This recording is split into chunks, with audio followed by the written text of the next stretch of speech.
Arizona Territory, 1878.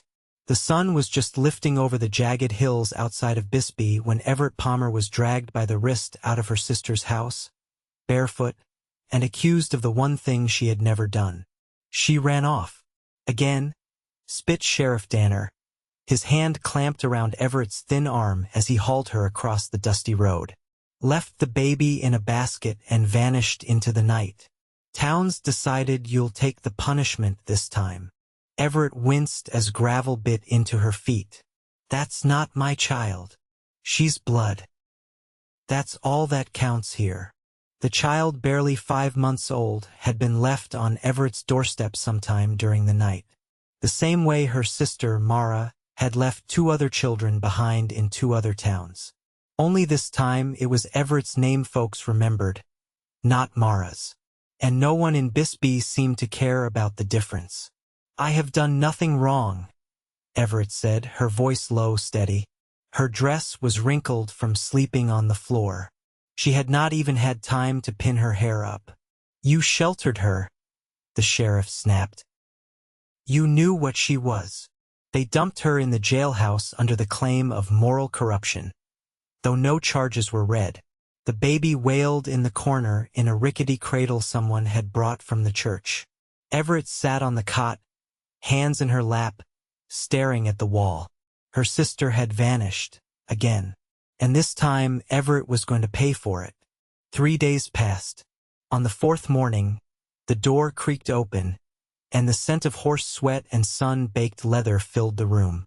A tall man stepped inside, ducking beneath the low frame. He wore a tan hat pulled low and a dust-covered duster that looked like it had seen too many miles. His eyes were pale gray and sharp like flint. Sheriff Danner stood up from his desk. You are Alaric Trenton, the man said. Here for the contract horse delivery. You're 2 days behind paying me. Danner scratched his jaw. That was your stock? Alaric nodded once. And I was told the Palmer girl was tending the horses. But now I hear she's locked up. Danner scoffed. She's not who you think she is. Alaric turned his eyes toward Everett in the cell. She stared back, wary but quiet. I know who she is, he said calmly. I met her 6 months ago in Tombstone. She patched up a colt of mine after it tore its leg on barbed wire. Danner said nothing.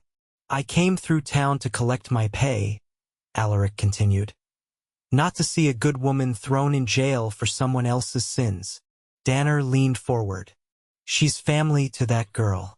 The one who's run off and birthed 3 bastards without claiming a one of them. Folks don't like that kind of mess around here. Alaric stepped closer, voice quiet but firm. She's not her. Everett blinked. Her hands clenched in her lap. The sheriff sighed. You want to take her, fine. But the baby stays. Alaric looked back at her. You want to leave, Miss Palmer? She nodded, slow. He drew the cell key from the hook without waiting for permission. The sheriff did not stop him. He swung the door open, and Everett rose to her feet carefully. Her legs were stiff, her face pale. She picked up the baby with a practiced motion, holding the bundle close to her chest. I am not leaving her, Everett said. Alaric gave one nod. Then we ride. They left town before noon, no goodbyes said. Alaric's horse, a big roan gelding, carried Everett and the baby while he led beside them on foot until they cleared the town's edge. Then he mounted up behind her. They rode in silence for a long stretch, the baby pressed warm against Everett's chest. By nightfall, they reached a small ridge near the Whetstone Mountains. Alaric had a camp already set up from his last pass through bedrolls. A lean-to made from pine limbs, a fire ring of blackened stones. He built the fire, his movements quiet, sure. Everett sat across from him, the baby asleep in her arms. She looked up at him finally. Why did you speak for me? She asked. Alaric poured coffee into a tin cup, then handed it to her. Because you spoke for one of my horses once. No one else would have bothered. That was different. No, he said, settling across from her. You could have walked away, but you did not. Everett stared into the fire. Everyone in that town wanted me to be her, just so they had someone to blame. He shrugged. Some folks need a villain more than they need the truth. She looked down at the baby, her niece's soft curls, tiny fists. I do not know what to do with her. Take care of her, Alaric said simply. That's all anyone can do. They shared a quiet meal, dried venison, cornbread, and apples Alaric had picked up in Tucson. He gave Everett and the baby the bedroll and took watch by the fire. When she woke in the night, Everett saw him still sitting there, sharpening his knife in the firelight, eyes scanning the darkness like it was second nature. In the morning, Alaric pointed out a creek where she could wash. Her dress was wrinkled and stained, but she scrubbed it the best she could while Alaric minded the baby. She came back to find him holding the child in one arm, feeding her tiny sips of goat's milk from a rag-wrapped spoon. You have done this before, Everett said. He nodded. Had a younger sister. Raised her after our folks died. There was a silence between them, but not uncomfortable. They rode again the next day, past mesquite trees and dry gulches, until they reached a small cabin tucked near the hills. My place, Alaric said. Everett eyed the porch, the rocking chair, the way it looked like it had been built by hand. You live alone? He nodded. Always have. She hesitated. We cannot stay. He took the baby gently from her arms. You can. For now. Inside, the cabin was simple: a bed, a table, a cast-iron stove, shelves lined with tins and jars. Alaric laid the baby down in a padded basket near the hearth. I will not be trouble, Everett said, still standing near the door. He met her gaze. I know. She looked around. Why are you helping me? He stepped closer, slow. Because you deserve better than what they gave you. She did not speak for a while. Then, softly, You do not even know me. Alaric's voice was quiet. I knew enough when I saw you fight for a broken-legged colt most men would have shot. Her eyes filled, but she blinked the tears away before they fell. He reached out, brushing a loose strand of hair from her cheek. You are not her. Everett exhaled, long and shaky. That night, after the baby was asleep, Everett sat on the porch while Alaric fixed the broken hinge on the barn door. She watched him under the moonlight, how his hands moved with care. When he returned, she was still sitting there, arms wrapped around her knees. He sat beside her. You do not have to be afraid here. She looked up at him. I am not, she whispered, and for the first time in a long while she meant it. The baby's cries came just before dawn, brittle and high. Everett was up before her eyes were fully open, arms already reaching. She moved quietly through the cabin, her bare feet brushing the plank floor, and lifted the child, pressing her against her shoulder. The little girl settled after a few minutes of soft humming and the gentle sway Everett didn't remember learning but had somehow come to know. Alaric was outside, splitting mesquite logs. The sound of each strike echoed across the open land. When Everett stepped onto the porch, the sky was a soft gray, just beginning to warm. She watched him for a moment, his shirt sleeves rolled to the elbow, the muscles in his forearms working steady, patient. He didn't glance up, but his voice reached her. There's a doe that comes near the edge of the trees around this hour. I figured you might like to see her. Everett shifted the baby to her hip. You watch the woods every morning? Alaric set the axe down, wiped his hands on his trousers, then pointed to a faint path winding through the brush. Old habit. Spent enough years sleeping under trees, you learn the patterns of the things that live near. She stepped down, careful not to jostle the baby, and followed the path he'd marked. The air was cooler under the trees, and the scent of juniper hung low. Alaric walked a few paces behind, letting her lead. The doe appeared just as he'd said, head tilted, ears twitching. Everett stopped, her breath catching. The baby nestled quiet against her. The animal watched them for a long moment before stepping away into the brush. When they returned to the cabin, Alaric had already started boiling water on the stove. He lifted a small tin of oats and handed them to her. Found these in the back cupboard. Not much, but with dried apples it might stretch. She poured the oats into the pot, stirring with care. You always cook for strangers? You're not a stranger. She paused, meeting his eyes. You didn't have to come for me. Alaric leaned against the doorframe. Didn't sit right. You locked up while the rest of them looked the other way. Everett watched the oats thicken. What if she comes back? He didn't answer right away. Then she'll have to face what she left behind. After they ate, he brought a saddle blanket out to the porch and set it down near the baby's basket. Everett sat beside it, sewing a tear in her hem, her fingers nimble from years of mending. Alaric busied himself near the corral, checking the fence lines, replacing a post that had cracked from the dry wind. Later, she found him bent over a workbench inside the lean-to, shaping a piece of pine into the curved handle of a feed scoop. She stepped up beside him, watching. You learned carpentry along the trail? Mostly from mistakes, he said, sanding the edge smooth. First few winters, I made chairs that wouldn't stand and shelves that came down if you looked too hard at them. She smiled faintly, then glanced toward the basket where the baby slept. I never thought I'd be raising a child, she said, voice low. Especially not hers.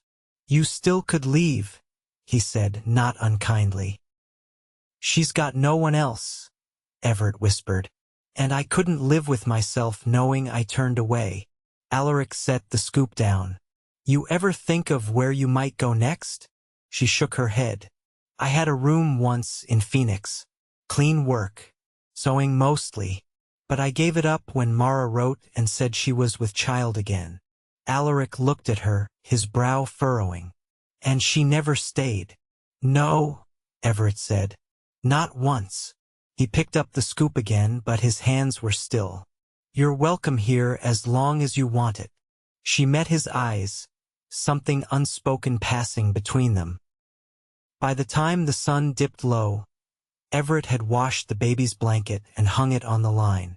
Alaric returned from riding the fence with a rabbit slung over his saddle horn. He dressed it behind the barn, then handed it to her to stew.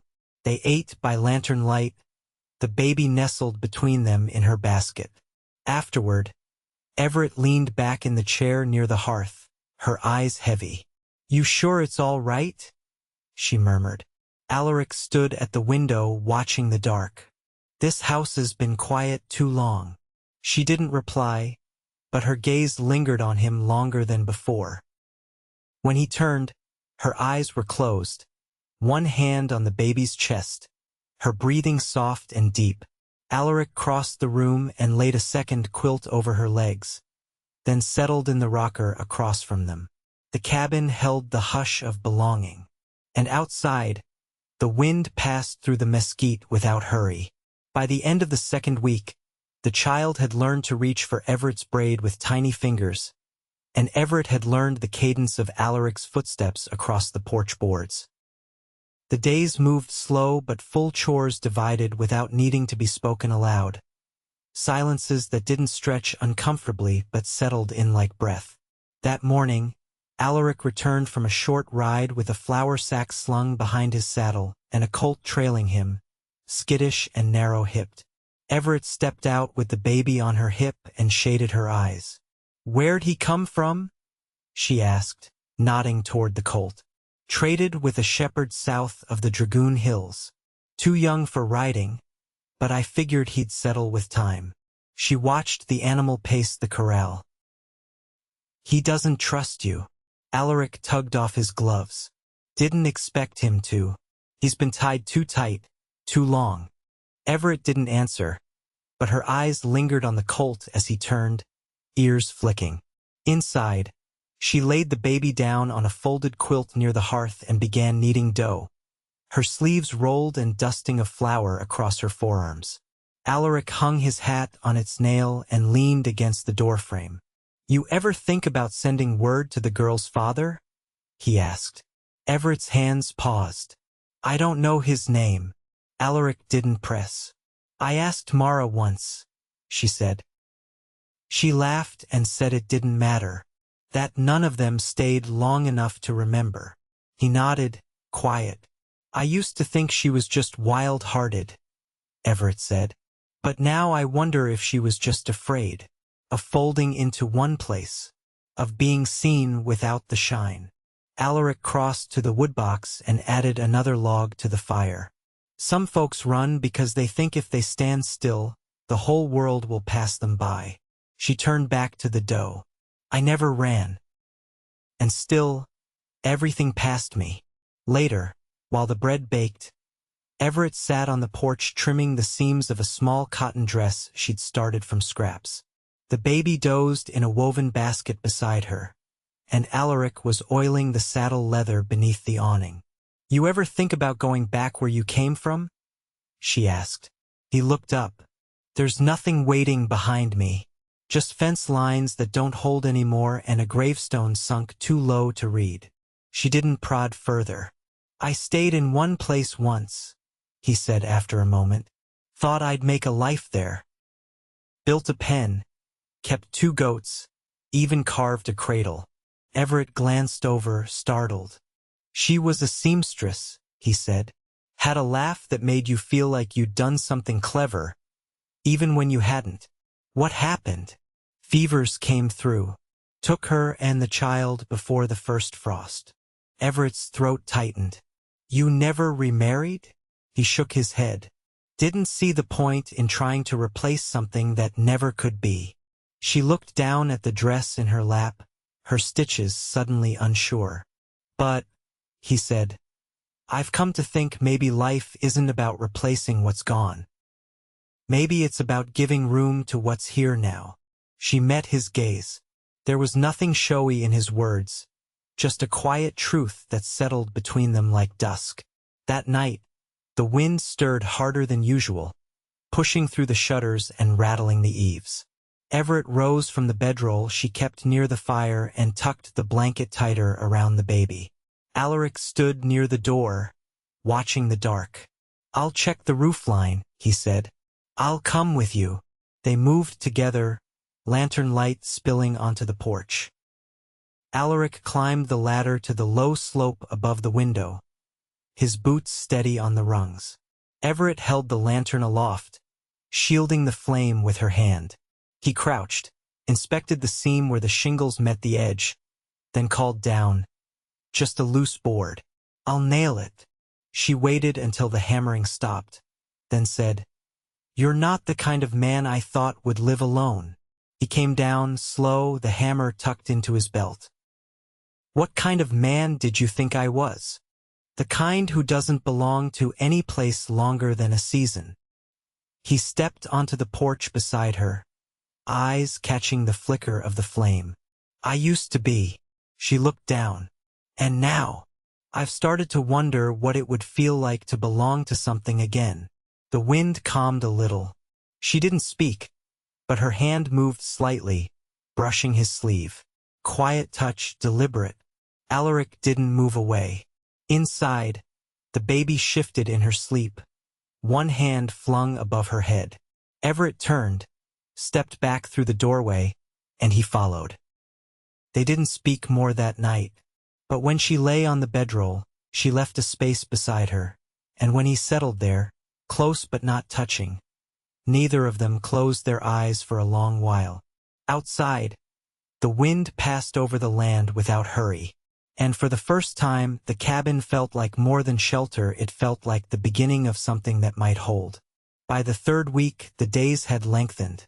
The light lingered past supper, and the ground had warmed enough that Everett began tending a narrow strip of dirt beside the porch, coaxing beans and onions from seed. She worked with the baby swaddled against her back, her hands in the earth, sleeves rolled to the elbow. A small stone she'd found, smooth and gray, stayed tucked in her pocket, something for the child to hold on to when she was old enough to understand what staying meant. Alaric had taken to rising before her, already gone to the ridge by the time she stepped outside with the morning bucket. He returned late that afternoon, mud streaking his boots and a rolled oilskin tucked beneath his arm. "Found something," he said, unslinging the bundle onto the porch table. "Old surveyor's sketch. Looks like there's a spring not far from the west ridge. Buried under brush, maybe, but we could dig it out if it's still running." Everett leaned over the map, brow furrowed. "You thinking of planting something more than beans and onions?" "Could be," he said, "if the water's good." She nodded, fingers tracing the line drawn in faded ink. "You ever think about how quick land can change hands? A man marks it on a piece of paper, and suddenly it's his." Alaric folded the map again. "Every stretch of dirt out here's been claimed 3 times over. Doesn't make it right." She looked over at the baby, who'd begun to stir in her basket. "Feels strange to root something in land that's never really belonged." "You think anything truly does?" he asked. Everett didn't answer. She lifted the child into her arms and turned toward the door. That evening, she stood at the washtub behind the cabin, sleeves wet to the shoulder, scrubbing the baby's things. Alaric stepped around the corner, hands dusted from sanding the new gate latch he'd made that morning. "You ever think on what you want from this place?" he asked. Everett wrung out a small dress and set it across the line.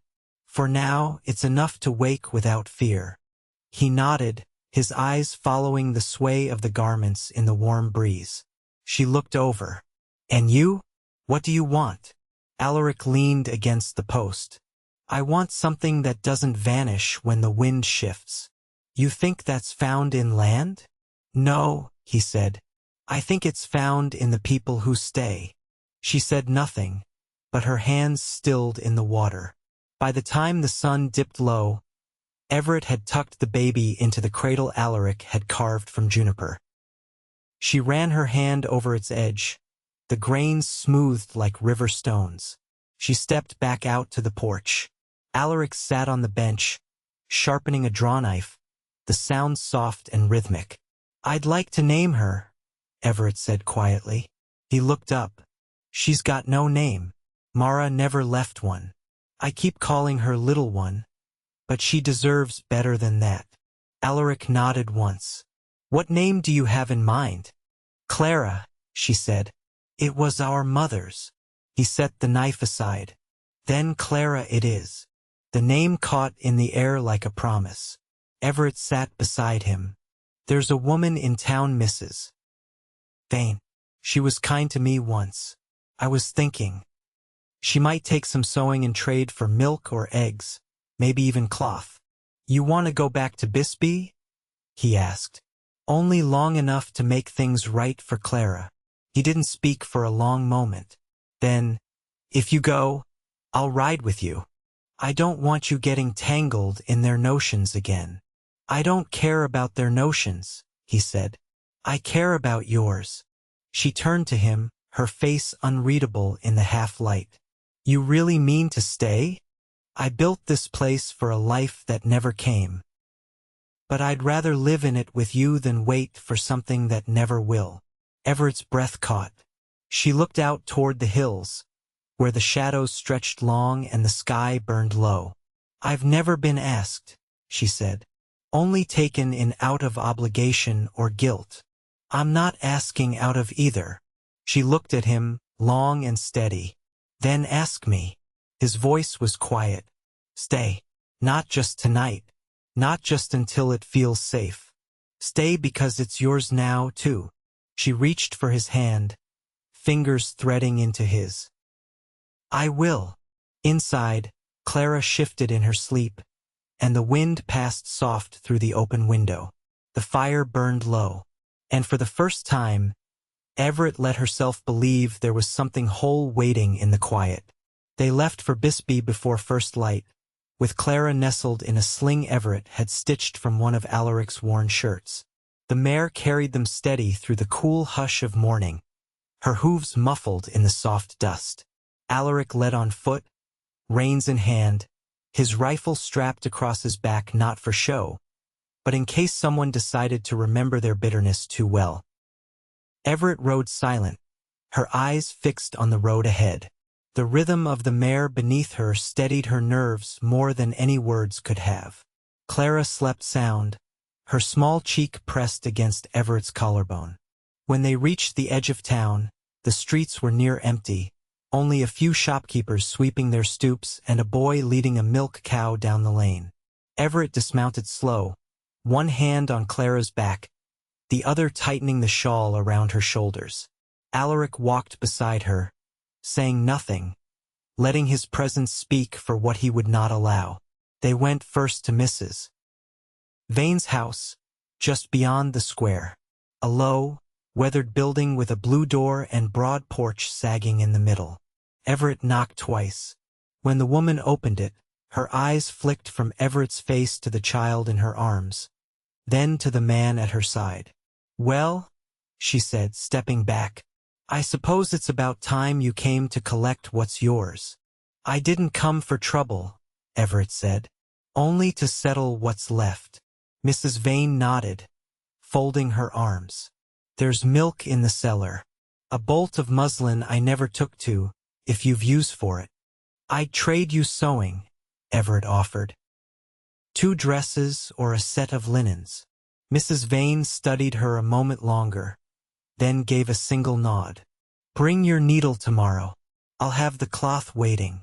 They left with the milk and muslin bundled in Everett's shawl. She held her head high as they walked past the general store, though the shopkeeper turned away when he caught her eye. No one spoke to her, but no one stopped her either. By the time they reached the edge of town again, Clara had begun to fuss, her small fists curling against Everett's chest. Alaric took the bundle of supplies and steadied the mare while Everett soothed the child. "You did what you came to do," he said. "I didn't think it would feel like anything," she answered softly. "But it does." He helped her into the saddle, then swung up behind her. They didn't speak much on the ride back, but the silence between them was easy. The wind had picked up, carrying the scent of blooming yucca, and somewhere in the distance a hawk called once, sharp and clear. When they reached the cabin, Everett stepped down first, laying Clara in the cradle inside. Alaric unpacked the goods, setting them along the shelf by the stove. She watched him as he moved, how he made space for her things without saying so, how he folded her shawl and laid it beside the cradle like it had always belonged there.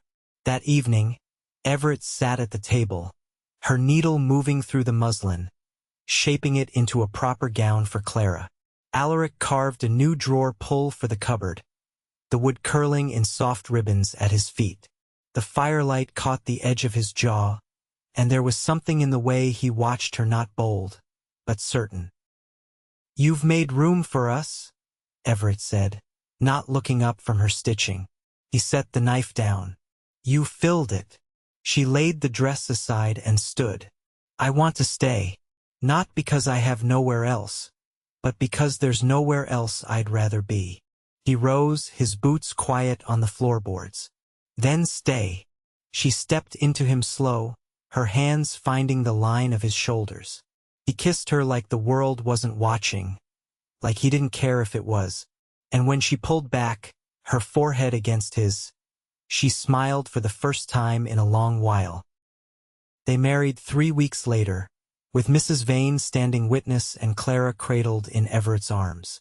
Alaric wore his cleanest shirt, and Everett stitched a sprig of juniper into her braid.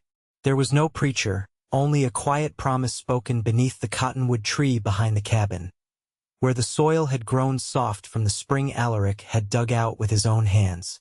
They planted more that season: squash, turnips, even corn. The spring held steady, and the ground, once dry and cracked, began to take. Everett taught Clara to walk between the rows, her fingers brushing the green shoots like they were something holy. Alaric carved her a swing from a cedar plank and hung it beneath the porch eaves. Clara began to call him Pa before her second birthday. That winter, they built a second room onto the cabin. Everett lined the shelves with jars of dried herbs and folded quilts, and Alaric framed a window that faced the ridge, so Clara could see the deer when they came down in the cold. On the morning of Everett's 29th birthday, Alaric brought her a tin brooch carved with the shape of a bean sprout, its leaves curling delicate and strong. She wore it pinned to her collar the rest of her days. They aged slow together. Alaric's hair went silver at the temples first, and Everett's hands grew stiff from years of sowing and harvest. But each night, they sat on the porch as the sun dipped behind the hills. Her hand resting in his, Clara curled at their feet with a book or carving of her own. And when they laid down each night, it was in a house built by both their hands, on land that never asked for ownership, only care. They never looked back. There was nothing left behind them that mattered more than what they'd made with each other. And they were happy, not with grand declarations or loud joys, but with the quiet certainty of two people who had stayed when they could have left, who had chosen each other when the world offered easier paths. They stayed, they loved, and they were home,